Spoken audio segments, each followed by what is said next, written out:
Imagine having just $7,000 then accidentally becoming the closest person to a billionaire who would do anything to protect you. That's exactly what happens in this anime. But can he remain loyal to her, or will he fall for the charm of other attractive girls?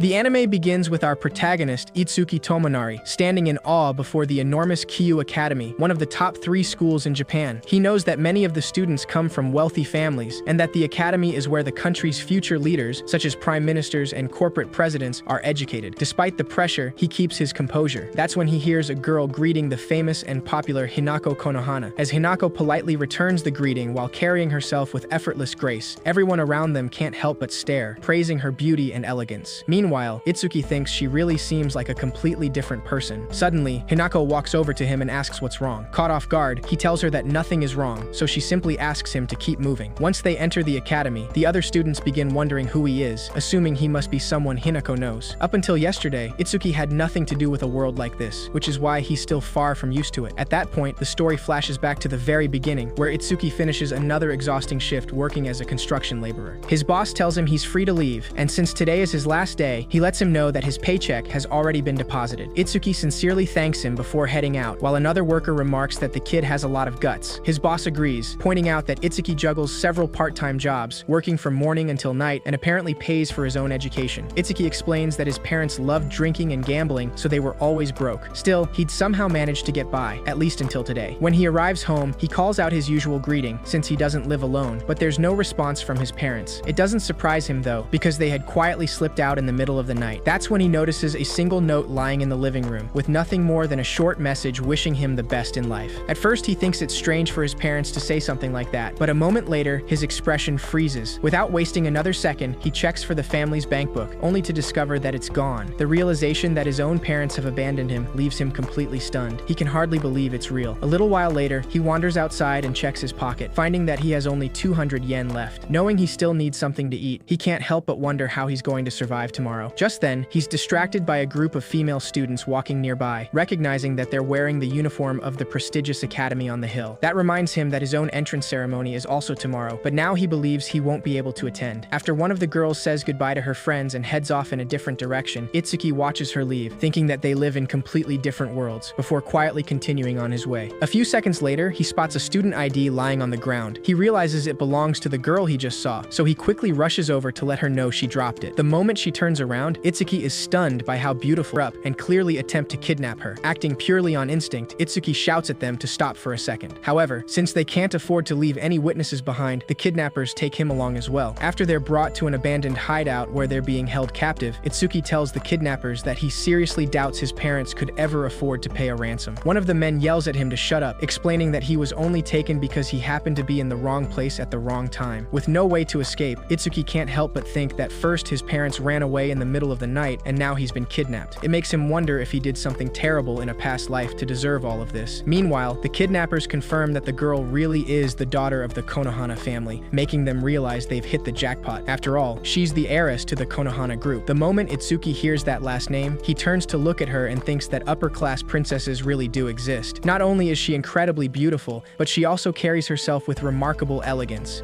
Suddenly, Hinako says she needs to use the bathroom. The request catches Itsuki completely off guard, but he figures it's only natural that she wouldn't act like her usual self in a situation like this. Besides, even high-class princesses are still human. However, Hinako then warns them that she's about to wet herself, prompting Itsuki to quickly beg her to hold it in just a little longer. When she completely ignores him, he has no choice but to tell the kidnappers, and in the end, they allow her to use the bathroom, though the whole situation is anything but graceful. Once everything finally settles down, Itsuki realizes that the impression he had of Hinako has changed quite a bit since the first time he saw her. One of the kidnappers asks the other if she's really a rich girl because she seems a little unusual. As if to prove his point, Hinako interrupts them to ask for tea and some sweets. The man simply hands her a bottle of water instead. Unable to deal with how spoiled she is, he tells Itsuki to take care of her. The moment Itsuki turns to look at her, he realizes she's spilling water all over herself while trying to drink from the bottle, so he scolds her. Hinako calmly explains that she's not used to drinking from plastic bottles. Without making a big deal out of it, Itsuki asks her to hand it over so he can help her drink. Before doing so, he points out that she's made a puddle on the floor and asks her to move a little closer. But the instant she tries, Hinako trips and falls flat on her face. Itsuki lets out a small laugh, not to make fun of her, and then asks how she managed to trip when there wasn't anything there. Once she gets back up, he checks her forehead and tells her she only scraped it a little. He advises her not to touch it too much, or it could get infected. Putting that aside, Hinako asks why he was kidnapped too. That reminds Itsuki about the student ID, so he finally returns it to her. After taking it back, she tells him that help will arrive soon because of it. Itsuki has no idea what she means, but Hinako simply lies down to get some sleep. Then, acting like the pampered girl she is, she asks if she can use his lap as a pillow. Itsuki immediately gets flustered. Having such a beautiful girl relying on him feels like something out of a dream. Then again, after getting to know her clumsy side, he doesn't find the situation nearly as overwhelming as he did before. Feeling much more at ease, he shifts over to give her some room, and Hinako gently rests her head on his lap, casually commenting that he's the perfect height. That alone is enough to make Itsuki blush. But just as the moment starts to feel romantic, Hinako interrupts it by asking him to sing her a lullaby. Itsuki tells her that he doesn't know any lullabies. While the two of them continue talking, a special tactical unit quietly moves into position outside under someone's orders. Meanwhile, one of the kidnappers is on the phone negotiating the ransom for the girl. Seeing how tense the situation has become, Itsuki can't believe Hinako actually managed to fall asleep. Still, knowing she's sleeping peacefully somehow helps him stay calm as well. At that moment, he gently wipes the drool from the corner of her mouth, and a few seconds later, she slowly opens her eyes. Suddenly, the kidnapper shouts into the phone, warning that if they keep wasting his time, he'll start hurting the girl. Even so, Itsuki tells Hinako not to worry. If anything bad happens, he'll use himself as a shield to protect her. Hearing that, Hinako asks why he would go that far for someone like her. The question catches Itsuki completely off guard, making him reflect on his own life. Even if his future is already hopeless, he can still save someone, and perhaps by doing so, he'll be saving himself as well. With that thought in mind, he answers by asking himself the very same question, as if he doesn't even know why he's willing to risk everything for her. His words make Hinako's eyes light up. She smiles and tells him that she likes him, that being around him is comforting, and that he smells like a futon that's been dried under the warm sun. She goes on to explain that she's always surrounded by caretakers, but they're all so strict. Because Itsuki treats her so naturally, she finally feels like she can relax, and that genuinely makes her happy. Itsuki is left speechless by her unexpected words. Hinako then asks for his name. He introduces himself as Itsuki Tomonari. Right after that, Hinako introduces herself as well, but just as she's about to say something else, a flashbang grenade suddenly crashes through one of the windows, instantly filling the room with thick smoke. After that, the order is given for the tactical unit to move in, and they quickly overpower the kidnappers. Since they also restrain Itsuki, he immediately tries to explain that he's one of the victims. The officers relay this to their second-in-command, Shizune, who serves as Hinako's personal attendant. Even so, she's suspicious of this unexpected situation. However, Hinako confirms that Itsuki isn't one of the kidnappers, so they finally release him. With that settled, Shizune walks over to check on Hinako and make sure she's unharmed. Although she apologizes for taking so long to rescue her, she also gently reminds Hinako to let someone know in advance whenever she wants to go out for a walk. Hinako casually replies that she simply didn't feel like doing that. Shizune chooses to ignore the comment and instead asks Hinako to leave everything else to the Konohana family's security team so they can head home as soon as possible. Before they leave, Hinako suddenly says that she wants this boy. Without hesitation, Shizune agrees to honor her request and tells her she'll begin making the necessary arrangements immediately, leaving Itsuki completely confused about what they're talking about. Later, inside the limousine, Shizune is genuinely surprised to see Hinako peacefully sleeping with her head resting on Itsuki's lap. At that moment, she finally understands why Hinako chose him. Meanwhile, Itsuki asks where they're taking him this time. Shizune simply replies that there's someone who wishes to meet him. A few seconds later, she receives a notification on her phone and informs him that they've finished investigating his background. She calmly reads off the results. His name is Itsuki Tomonari, 16 years old, an only child, and both of his parents are still alive. She acknowledges that it's admirable he managed to pay for his own education, despite growing up in poverty. However, she also knows that the previous night, his parents ran away after taking all of his money, leaving him in an extremely desperate situation. Itsuki is visibly shaken and immediately asks how she could possibly know all of that. Shizune simply tells him not to underestimate the Konohana family's information network. She then explains that he's supposed to start his second year at Ryugu High School tomorrow, but since he hasn't paid his tuition, he won't be able to attend. The news hits Itsuki like a truck as he realizes his education is about to come to an end. Shizune continues by informing him that he's also behind on his rent and utility bills. Hearing that, Itsuki concludes that it's only a matter of time before he ends up homeless. As grim as everything sounds, Shizune points out that this is exactly why they have a proposal for him. They want him to work for Miss Hinako. Itsuki's first assumption is that they're offering him a job as a maid. Shizune quickly tells him that's not the case. He then figures he must be talking about becoming a butler, but she shakes her head again. Just then, Hinako cuddles up even closer to him. Seeing that, Shizune coldly warns warns him that if he ever tries anything inappropriate with Miss Hinako, she'll personally make sure he loses a certain part of his body. After delivering the threat without the slightest hint of humor, she tells him that her employer will explain his duties in detail later. For now, all he needs to know is that they want him to become Hinako's personal caretaker. When they finally arrive at their destination, Itsuki is left speechless by the sight before him. Shizune casually explains that this is merely one of the Konohana family's secondary estates. As if that weren't enough, a large group of servants is already waiting outside to welcome them. As they walk through the estate, Shizune explains that the Konohana group is a massive conglomerate with interests ranging from banking to major corporations, with total assets worth around 300 trillion yen. She also mentions that Miss Hinako is the family's only daughter, and that this is her main residence. The moment they step inside the mansion, Shizune notices the stunned expression on Itsuki's face and asks if something is wrong. Itsuki tells her that nothing is wrong. It's just that their worlds are so completely different that it gives him goosebumps. Hearing that, Shizune tells him he'd better get used to it. If he ends up working for Miss Hinako, this will be his everyday scenery. That does little to reassure Itsuki though. After all, he hasn't even agreed to anything yet. They eventually arrive at the president's office, where the man introduces himself as Kagen Konohana, Hinako's father and the president of the Konohana group. A moment later, Kagen quietly observes Hinako leaning against Itsuki while she continues sleeping, confirming that she's clearly grown attached to him. Only then does Itsuki realize that she actually fell asleep while standing up. Kagen remarks that it's unusual for Hinako to become so attached to someone she just met, and it seems his daughter has finally found the caretaker she's been searching for. Taking the opportunity, Itsuki asks what exactly a caretaker is supposed to be. Kagen replies that before he can explain, he wants Itsuki to get to know Hinako a little better. Suddenly, the lights dim and a large screen flickers to life. Itsuki watches a video showing Hinako during an ordinary day at the academy. As the footage plays, he becomes more and more stunned. More than anything, he's shocked by the unbelievable contrast between the Hinako he knows and the one on the screen. In the video, she behaves like the picture-perfect young lady, graceful, elegant, and flawless in every way. The difference is so extreme that Itsuki can't help but ask Shizune who that girl is. She calmly confirms that both of them are, in fact, the very same Hinako. Seeing how bewildered he is, Kagen explains that Hinako knows exactly how to act like the perfect young lady whenever she's in public, but that's only one side of her. Judging by the expression on Itsuki's face, Kagen assumes he met the